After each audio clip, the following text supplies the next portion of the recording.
¿Cuántas veces un profesor de la facultad o del colegio, un amigo, un familiar te dijo lo siguiente? El liberalismo en Argentina ya se probó con la dictadura de Videla y fracasó. Bueno, la idea del video de hoy es desmentir esta afirmación a través de 8 razones.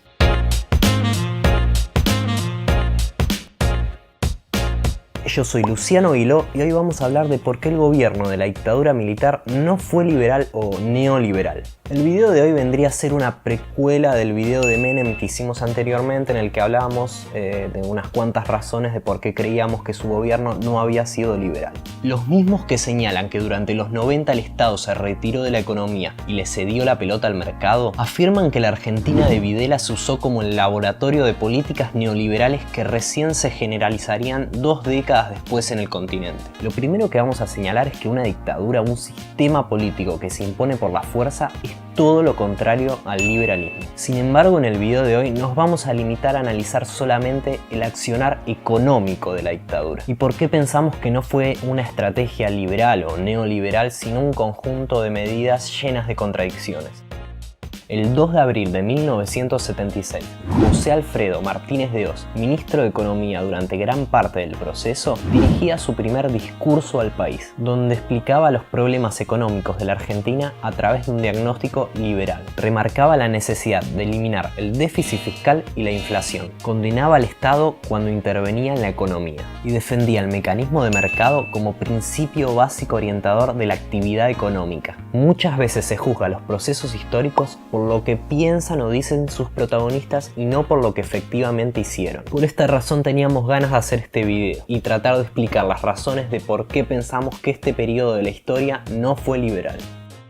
Razón número 1, el aumento del gasto público. Los militares tomaron el poder en 1976 y designaron a Martínez de Hoz para encargarse de la cartera económica. El nuevo ministro recibió un gasto público de 30 puntos del PBI. Cuando en 1981 dejó el cargo, el gasto había aumentado a 40 puntos. En cuanto al déficit fiscal, pasaría algo similar. Los militares lo recibirían en 15 puntos del PBI y luego lo lograrían bajar a 4 en 1977. No obstante, esta situación no se pudo mantener. Como el gasto siguió subiendo, el déficit tocó los 10 puntos del PBI en 1981. Recordemos que Martínez de Hoz había asumido con la promesa y necesidad de arreglar los desequilibrios fiscales. ¿Por qué crecieron tanto los gastos del Estado? Básicamente por 2 razones. En primer lugar, para financiar obras públicas, como por ejemplo la infraestructura para el Mundial 78. Entra Luque, gancho para Kempe, peligro, tiro, gol.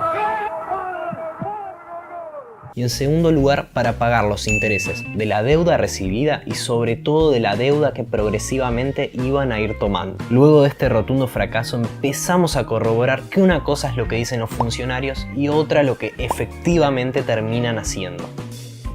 Razón número 2, la financiación del déficit fiscal tomando deuda. ¿Cómo se imaginan que la dictadura financió el déficit fiscal que recibió y el gasto que progresivamente fueron aumentando? La respuesta es fácil, en gran medida tomando deuda. La deuda pública pasó de representar 34 puntos del PBI en 1975 a 64 en 1983. Como las tasas de interés para préstamos internacionales se encontraban bajas debido a la alta liquidez mundial de la época, los países latinoamericanos se endeudaron de una manera brutal. Y no solo los gobiernos, también las grandes empresas privadas. Más adelante vamos a ver en parte para qué. Para 1983 la deuda externa pública era de 31.000 millones de dólares y la privada de 13.000 millones. Razón número 3, la financiación del déficit fiscal con emisión monetaria. Luego de la crisis del Rodrigazo, el país quedó al borde de una hiperinflación. Por esta razón, las nuevas autoridades económicas decidieron ponerse como prioridad reducir la inflación. El año 1976 promedió una tasa del 444%. Si bien en 1977 bajó al 176%, en ningún año de gobierno militar la tasa de inflación bajó a 2 dígitos. Serían del gobierno con una inflación del 343%. ¿Qué pasó? Como tomar deuda se ve que no alcanzaba para cubrir los gastos, la dictadura se vio obligada a seguir emitiendo dinero. Los adelantos transitorios del Banco Central, que oscilaron alrededor de los 3,5 billones de pesos, fueron el mecanismo utilizado para financiarse. Otro fracaso categórico de la gestión económica. Razón número 4. La financiación del déficit fiscal aumentando impuestos. Como se ve que tomar deuda y emitir dinero tampoco alcanzaban para cubrir los gastos, los militares también recurrieron a subir los impuestos. Cada vez se pone más liberal la cosa. La recaudación tributaria se duplicó. De recaudar 8 puntos del PBI en 1975, se pasó a recaudar 16 en 1983. Hacia 1980, diferentes grupos del sector agrícola señalaban que la presión tributaria que sufrían era la más alta de la historia. Razón número 5. Capitalismo de amigos. Mientras gran parte de la sociedad estaba siendo perjudicada por los altos niveles de inflación, la toma de deuda y la suba de los impuestos, un grupo de empresarios prebendarios cercanos al poder se veían beneficiados por ciertas medidas del gobierno, tales como exenciones, subsidios o contratos de obra pública. Este grupo se organizó bajo el nombre de Consejo Empresario Argentino y estaba integrado por empresas como Techin, Asindar, Grupo Macri, Bunge y Born y Arcor. Si tomamos por ejemplo el caso del Grupo Macri, en 1973 eran dueños de 7 propiedades. Finalizada la dictadura, esa suma ascendía a 47.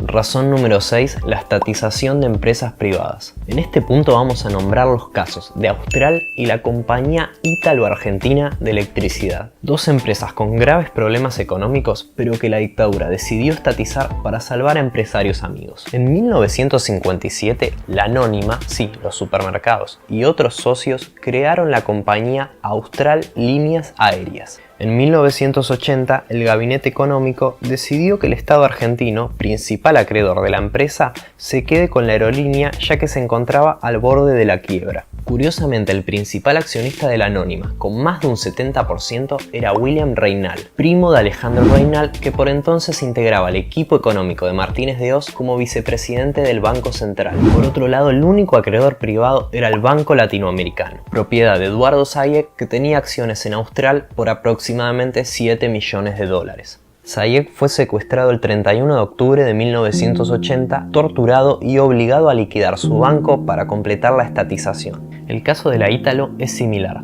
Martínez de Hoz había sido directivo de la empresa hasta el 28 de marzo de 1976. Ese mismo año, el directorio de la compañía ofreció vender la empresa al Estado argentino por $394,5 millones. El ministro decidió aceptar la oferta y nacionalizar la Ítalo. Durante este proceso fue secuestrado y desaparecido Juan Carlos Casariego, un alto funcionario del Ministerio de Economía que se oponía a la estatización de la empresa. Casariego desaparecería el 15 de junio de 1977 cuando iba hacia una reunión con el ex secretario de Planificación Económica Guillermo Walter Klein. Según su propia hija, Casariego consideraba que la compra de la Ítalo fue un enorme fraude porque los bienes de la empresa eran obsoletos. Para él, a lo máximo que se podía comprar eran $8 millones.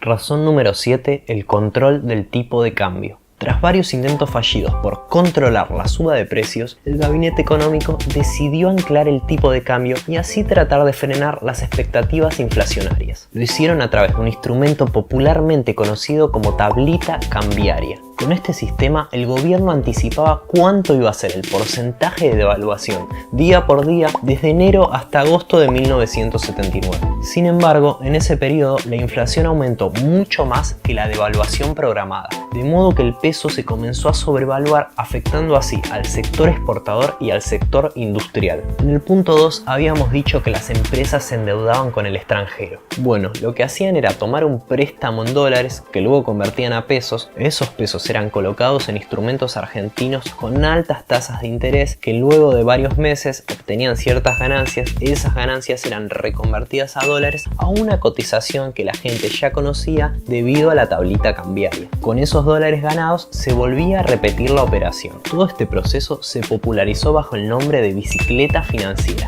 y había muchos empresarios que les convenía hacer esto en lugar de producir. Razón número 8. La estatización de la deuda privada. Con la circular A251, el Banco Central, o sea el Estado argentino, proponía hacerse cargo de la deuda de ciertas empresas privadas e intercambiarla por un bono, siempre y cuando el acreedor esté de acuerdo. Finalmente, la deuda estatizada sería de aproximadamente $14.000 millones. Bueno chicos, espero que les haya gustado el video, pero antes les dejo una chapa. Muchos señalan que la dictadura tenía un enfoque pro Estados Unidos que, si bien en parte es verdad, miren este dato. Durante los años de gobierno de la dictadura, la Unión Soviética se convirtió en uno de los principales compradores de productos argentinos. La URSS llegó a ser el receptor de cerca del 80% de las exportaciones argentinas de cereales y del 20% de las carnes. Bueno chicos, ahora sí, hasta acá el video de hoy. Espero que les sirva de utilidad para sus futuras discusiones o debates. Y nada, nos ayudan un montón si le dejan un like al video o nos comentan algo acá abajo.